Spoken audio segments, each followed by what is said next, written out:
লেখক বাবুরাম মণ্ডলের বৌদি। নন্দিনী তার বৌদিকে একদম দেখতে পারে না। কেন পারে না সে জানে না, কিন্তু পারে না। বিয়ের পর কুসুম যেদিন প্রথম এ বাড়িতে পা রাখে সেদিন থেকেই দেখতে পারে না। নন্দিনী লক্ষ্য করে দেখেছে বৌদির হাতের গঠন ভালো না, কণ্ঠস্বর তেমন মিষ্টি নয়, গঠনও হস্তিনী টাইপের। কেমন গটগটিয়ে হাঁটে, বাড়ি শুদ্ধ কাঁপে। মায়ের সঙ্গে নন্দিনী এ ব্যাপারে পরামর্শ করেছে, ঝগড়া করেছে। কি করে এমন মেয়েকে মা পছন্দ করে আনলো ভেবে পায় না। সে যদি ওপেনিংয়ে দেখতে যেত, হারগিজ এ মেয়ে পছন্দ করতো না। মাস দুয়েক পর সে দাদাকে একদিন টাইট করে ধরল। এটা ওটা বলার পর সে আসল কথা তুলল।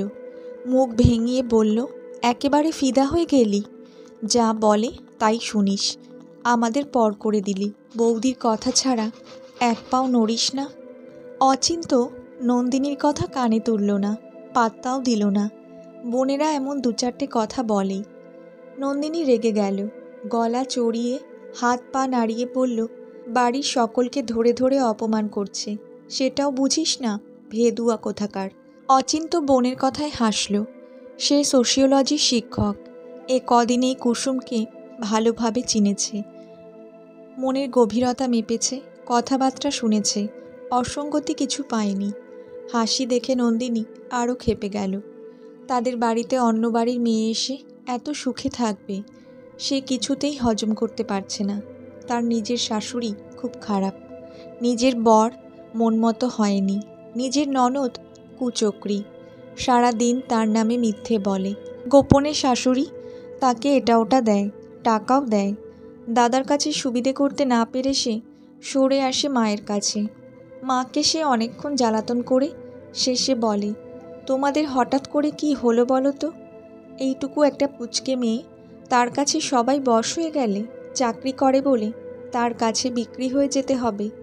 মা তাকে ঘরের এক কোণে ডেকে নিল, মেয়ের কথায় সায় দিয়ে বলল, খুব চালাক, আর বলিস না নন্দিনী, আগে যদি জানতাম এমন বাঘিনী। নন্দিনী খুশি হয়ে জাঁকিয়ে খাটে বসে পা দোলাতে দোলাতে চোখ বড় বড় করে বলে, যাক বাবা, আমি আর কিছু বলবো না, বুঝতে পেরেছ, এই ঢের। নন্দিনীকে খুশি দেখে মনীষা দেবী হাসলেন। আলমারি খুলে 1,000 টাকা খুব গোপনে তার হাতে দিয়ে বললেন, ভালো দেখে একটা শাড়ি কিনিস, রাতুলের সঙ্গে ঝগড়া করিস না। টাকা দেখে নন্দিনীর মুখটা উজ্জ্বল হয়ে উঠল, কিন্তু রাতুলের কথা শুনে পরক্ষণেই মুখ কালো করে বলল, আর ছেলে পেলে না, আজ তো হাড় হাবাতের সঙ্গে বিয়ে দিলে, একটা কথা যদি আমার শোনে।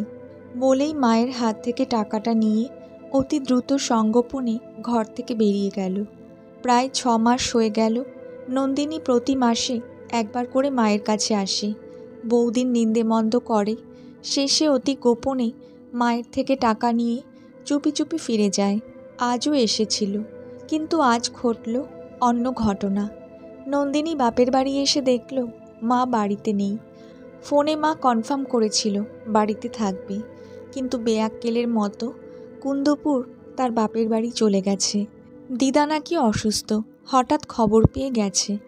নন্দিনী খুব বিরক্ত হলো। গরমে ঘণ্টাখানেক পথ বাসে ঘেমে নিয়ে এসেছে, বসার পর্যন্ত জায়গা পায়নি। এখন মায়ের তুগলকি ব্যবহারে হিতাহিত জ্ঞান শূন্য হয়ে উঠল।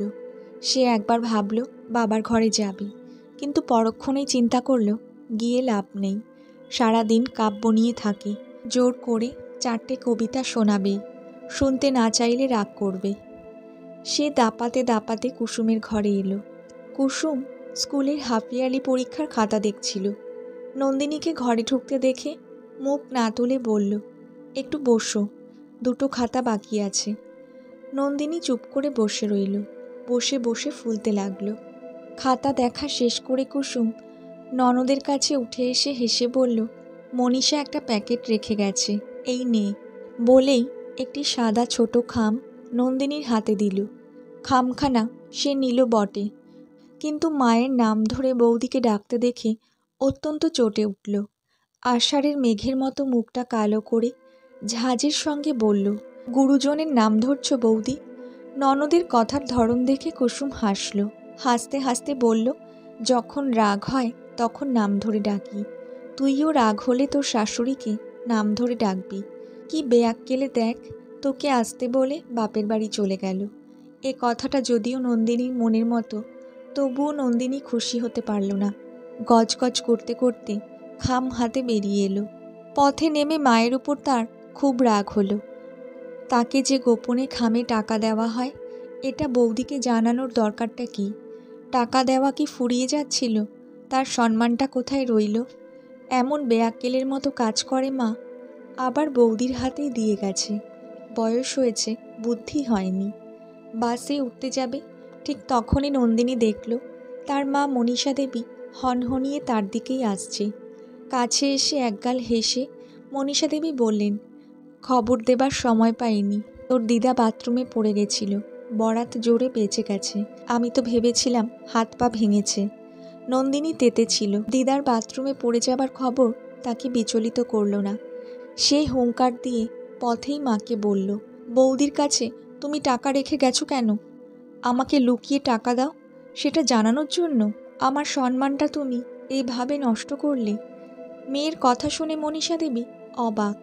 ভ্রু কুঞ্চিত করে চোখের পলক না ফেলে একেবারে আকাশ থেকে পড়ে পড়লেন, কি যাতা বলিস? মায়ের কথায় নন্দিনী ক্ষুব্ধ হয়। ব্যাগ থেকে খামখানা অতি দ্রুত এক টানে বের করে মায়ের চোখের উপর ধরে বলে, কি এটা তুমি বৌদিকে দিয়ে যাওনি? মনীষা দেবী থ। তিনি কখন করলেন এ কাজ?